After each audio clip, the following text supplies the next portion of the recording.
पंचायत सदस्य सम्मानीय श्री केहर सिंह जी विराजे हैं, उनसे अनुरोध है कि हम सभी को अपना मार्गदर्शन प्रदान करें।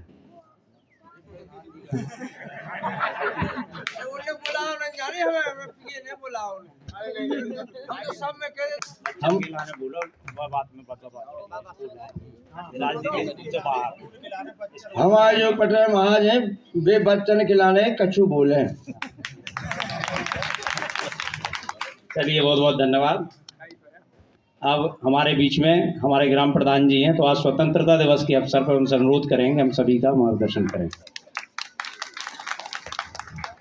भारत माता की, भारत माता की, वंदे वंदे।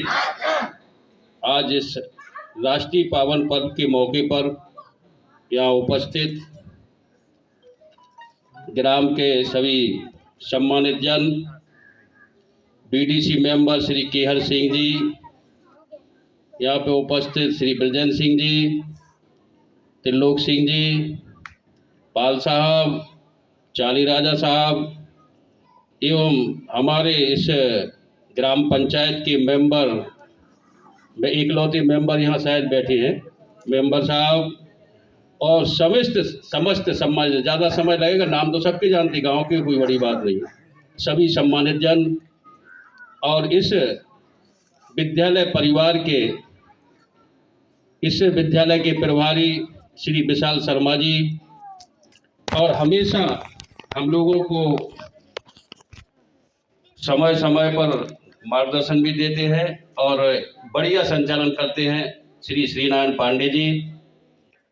मातृ शक्ति के रूप में एक अध्यापिका है श्रीमती शिल्पी पटेरिया जी, राम स्वरूप जी शिक्षा मित्र साहब, किशोरी लाल जी अनुदेशक, माननीय मुश्ताक खान जी अनुदेशक साहब, और यहाँ पे उपस्थित मातृ शक्ति के रूप में यहाँ उपस्थित है सभी आंगनवाड़ी कार्यकर्ती और सहायिका, और हमारे जो बच्चों को अच्छा भोजन हमेशा तैयार करके देती है ऐसी रसोइया माताएं और प्यारे बच्चों बच्चियों। आज का दिन हमारे लिए बहुत बड़ा दिन है और बहुत मायने रखने वाला दिन, क्योंकि आज के दिन हम 200 साल की गुलामी से मुक्त हुए थे। लगभग 1757 में ब्रिटिश शासन ने हम पे आके राज करना प्रारंभ किया था और लगभग 200 वर्ष 15 अगस्त सन 1947 तक अनवरत वो हम पे शासन करते आए। और उनके जो शासन करने का तरीका था, हम आप तो आज स्वतंत्र भारत में जीवन यापन कर रहे हैं, हम लोगों को कोई प्रतंत्रता नहीं है, ना किसी प्रकार का भय है, ना कोई।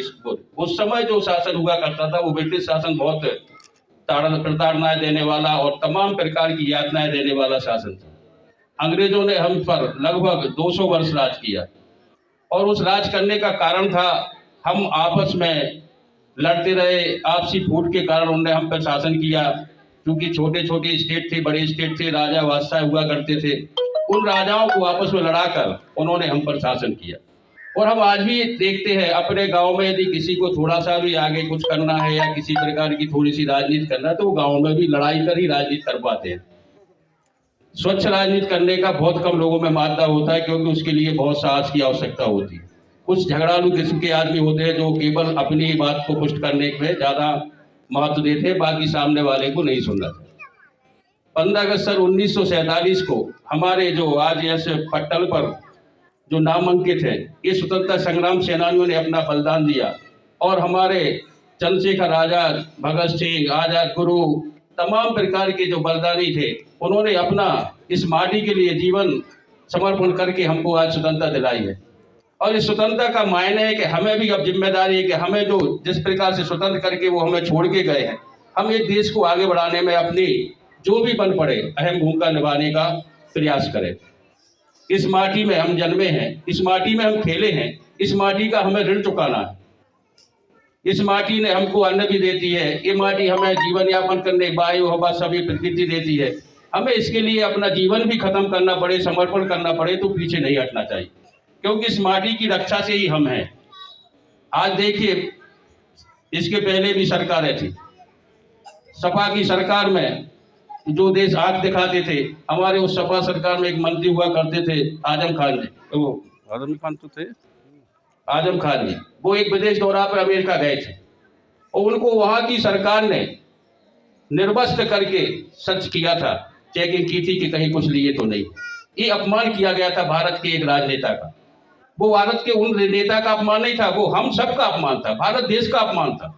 आज 2014 से जब भारतीय जनता पार्टी की सरकार नरेंद्र मोदी जैसे शासक स्थापित हुए, आदरणीय नरेंद्र मोदी जी ने जो देश का मान बढ़ाया है वो हम आपके सामने, सबके सामने, वो आप देख भी रहे हैं।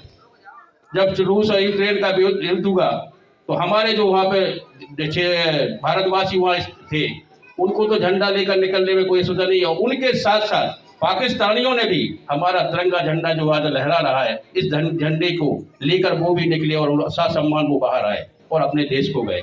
तब उन्होंने कहा था कि भारत देश की शान, इस तिरंगे की शान है। और किसी भी सैनिक ने, चाहे वो यूक्रेन का हो चाहे रूस का हो, किसी ने भी आग दिखाने का काम नहीं किया। ये हमारे नेतृत्व की दृढ़ शक्ति की बात है। हमें इस ओर सोचना पड़ेगा और देखना भी पड़ेगा कि हम जहाँ हैं, कोई भी बड़े, आज देखिए आप, ये छोटा सा गांव है, छोटे गांव के नन्हाल यहाँ बैठे हैं, बच्चे बैठे हुए हैं, इन्हीं पे देश का भार है, इन्हीं को इस देश को आगे बढ़ाना है और नंबर 1 पर पहुंचाने के लिए इन्हीं की दृढ़ इच्छा शक्ति से ये देश आगे बढ़ेगा। हम सबका जो बन पड़े हमें देश के लिए करना चाहिए। हम आपसी झगड़े, हमारा गांव, हम पहले अपने गांव को स्वस्थ और शिक्षाप्रद बना लें, ये बहुत अच्छी बात है। जब हमारा गांव स्वच्छ और शिक्षाप्रद और स्वस्थ होगा तो हमारा प्रदेश स्वच्छ और शिक्षाप्रद स्वस्थ होगा और ये देश होगा। हमारे दिन रात माननीय योगी जी, माननीय प्रधानमंत्री नरेंद्र मोदी जी इस देश को 24 घंटे में 17 घंटे जगकर प्रधानमंत्री काम करते हैं। आज देश को यहाँ पहुँचाने का काम उन्होंने किया है। जो आज हमारा देश विश्व गुरु बन के स्थापित हुआ है, वो माननीय आदरणीय नरेंद्र मोदी जी की ही परिकल्पना का दृश्य है। जो उन्होंने सोचा था वो करके दिखाया। इसी प्रकार हमें अपने गांव को कैसे अच्छा बनाएं, कैसे स्वच्छ और साफ रखें, कैसे स्वस्थ बच्चों को जीवन यापन करने के लिए हम प्रेरित करें, हम क्या इनको दे सकते हैं, अच्छे आचरण दें, अच्छे संस्कार दें। पिताजी यदि दारू मंगाएंगे तो ये बच्चा दारू पीने लगेगा, ये पक्की बात है। इसलिए हमें सोचना है कि अपने गांव को हम कैसे अच्छा बनाएं, कैसे इन बच्चों को हम आगे बढ़ाएं। इन्हीं बच्चों में से कोई राजनेता बनेगा, कोई प्रधानमंत्री बनेगा, कोई मुख्यमंत्री बनेगा, कोई सचिन तेंदुलकर बनेगा, कोई पीसी ऊषा बनेगी। ये आप सबकी परिकल्पना पर निर्भर करेगा कि आप इनको कैसा बनाना चाहते हैं। यदि आपने केवल अपने तक और इन झगड़ालू विचारों को इन बच्चों को ले गए तो ये मान लीजिए जैसे हम आपने जीवन यापन किया है, इसी प्रकार ये करते रहेंगे। इनको इन चीज़ों से दूर रखिएगा। शराब है, जुआ है, जितनी भी गंदी लतें हैं या जितनी भी गंदी आदतें हैं, इनको, इन बच्चों को, इनको दूर रखने का प्रयास आप सबका है। आप सब करेंगे तभी ये गांव अच्छा बनेगा और इस आप सबके प्रयास से ही हम इस गांव को अच्छा बनाने में सक्षम रहेंगे। आपने देखा है इसके पहले भी विद्यालयों की स्थिति क्या थी, लेकिन जब से ये सरकारें आई हैं, आपने हमको इस लायक बनाया है।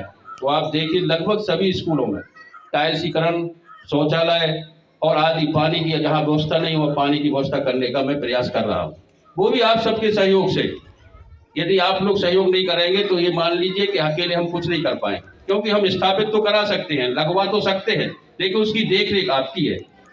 जो भी ग्राम में, चाहे वो सड़क हो, चाहे वो पानी की टंकी हो, चाहे हैंडपंप हो, किसी भी चीज़ को आप देखिए, वो आपकी धरोहर है।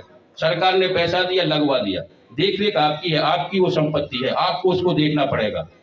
जब आप देखेंगे, यदि आपने मन में ये सोचा कि ये तो सरकारी है, तो ये मान लीजिए कि आपको वो लाभ मिलने वाला नहीं है। आपको ये सोचना पड़ेगा कि ये संपत्ति हमारी है, हमें इसको कैसे रक्षा करना। जैसे हम अपने घर की रक्षा करते हैं, उसी प्रकार हमें इस सरकारी संपत्ति की रक्षा करनी हो। इसलिए कि सरकारी केवल नाम है, वो आपकी संपत्ति है। इस रोड पर किसी की सरकार को निकलने नहीं आना। मैंने अपने 2 साल कुछ महीने के कार्यकाल में सभी स्कूलों में टाइल्सीकरण कराने का काम किया। आपने हमें जो जिम्मेदारी दी है उस पर मैं खरा उतरने का पूरा प्रयास करूंगा। आपने देखा है बाहर के चबूतरे की, इस चबूतरे की हमने मरम्मत कराने का काम किया है आप सबके सहयोग से। आप सबकी इच्छा के अनुसार ही काम होता है, जो आप लोग चाहेंगे हमें वो करना है। हम आपके कोई प्रधान, कोई वो नहीं, हम सेवक हैं। जो आप लोग बताएंगे उसको, सेवा को मैं करने का प्रयास करूंगा। यहाँ से तालाब की स्थिति खराब थी, अभी आप चल के आए हैं, देखा है पहले से, अब आप बताएंगे कि इसमें कितना अंतर हुआ है। अच्छा रोड बन गया, यहाँ से पूरा रोड बन गया वहाँ तक जाने में। उस तरफ पानी की समस्या थी, स्कूल में भी पानी की समस्या थी, मोहल्ले में भी पानी की समस्या थी। मैंने वहाँ टंकी लगवाने का काम किया है, अभी भगवान की कृपा से वो चालू है, सबको अच्छा जल मिल रहा है।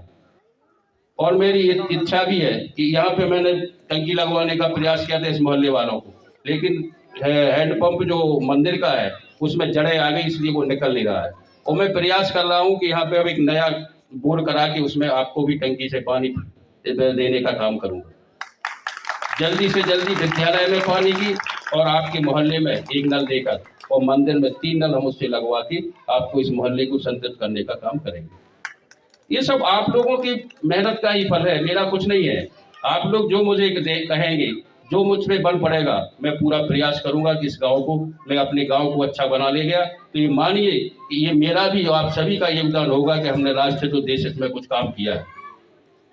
हमारा गांव अच्छा बन गया तो प्रदेश अच्छा बनेगा, प्रदेश अच्छा बन गया तो देश अच्छा बनेगा।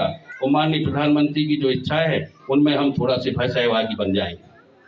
इसलिए हमारा सबसे अनुरोध है, और मैंने आज से करीब 10-15 दिन पहले, आप सबको विदित भी होगा, मैंने 10-15 दिन पहले अवैध शराब के लिए मुनादी कराई थी। कुछ लोगों ने 1-2 दिन कुछ कम की, लेकिन बंद नहीं की है। मेरा उनसे भी पुनः अनुरोध है और विशेष आग्रह के साथ मैं अनुरोध कर रहा हूं कि शराब हर हालत में बंद कर दें, अन्यथा की स्थिति में आप सबके सहयोग से मुझे विवश होकर उन पर कार्रवाई करवाना पड़ेगा, चाहे वो किसी भी कोई भी हो, मेरा कितना ही खास क्यों ना हो। क्योंकि सभी गांव के लोग हैं, हमारे सभी अपने हैं। हम किसी के साथ कोई मतभेद या द्वेष रख के काम नहीं करना चाहते। हम चाहते हैं कि हमारा गांव एक तरक्की करे, अच्छा बने, इन बच्चों को बुरी आदतें ना पड़े। यदि आप लोग पी के डले हैं, देखेंगे बच्चे देखते हैं, उनको भी मनसा होती है। जैसे गुटखा खाने वाले को एक बार गुटखा खिला दो तो फिर वो आदी बन जाता है, वो गुटखा खाने का आदी हो जाता है। हमारा सभी लोगों से, पूरे ग्रामवासियों से अनुरोध है कि इस मुहिम में हमारा आप साथ दें, और मैं प्रयास करूंगा और आपको वचन भी देता हूं कि शीघ्र से शीघ्र इस गांव में अवैध शराब नहीं बिक पाएगी, चाहे कोई भी हो। क्योंकि आप लोग देख रहे हैं हमारे यहाँ जो घटनाएं घट रही हैं, आज 1 महीने से आप देख रहे हैं, 1 महीने से अनवरत जो घटनाओं का दौर चल रहा है, पंचायतों का दौर चल रहा है, ये कोई अच्छी बात नहीं है, जिससे हमारे बच्चों पर गलत असर पड़ता है। आप विश्वास मानिए, हम अभी एक दिन घर पे बैठे थे, एक बच्चा दौड़ते आया, एक नंगे पर आदमी निकला तो वो दौड़ते हुए बोला, बोले पर बड़े पापा बोलते हमारे मोहल्ले के बच्चे, अरे बड़े पापा वो एक फिर आ गया। ये सोचिए कि उनके मन में क्या स्थापित होने वाला है, आप लोग क्या देने वाले हैं उन लोगों को, क्या देना चाहिए और क्या दे रहे हैं, इस ओर सोचने की बात है। इस राष्ट्रीय पावन पर्व पर हमने बहुत देखा, सभी को पता है कि राष्ट्रीय पावन पर्व 15 अगस्त 1947 को भारत स्वतंत्र हुआ था। हमारे वीर क्रांतिकारियों बलिदानियों ने इस देश में लड़कर हमको स्वतंत्रता दिलाई। लेकिन हम उनके अनुरूप कब बन पाएंगे, जब हम अपने गांव को अच्छा बना लें।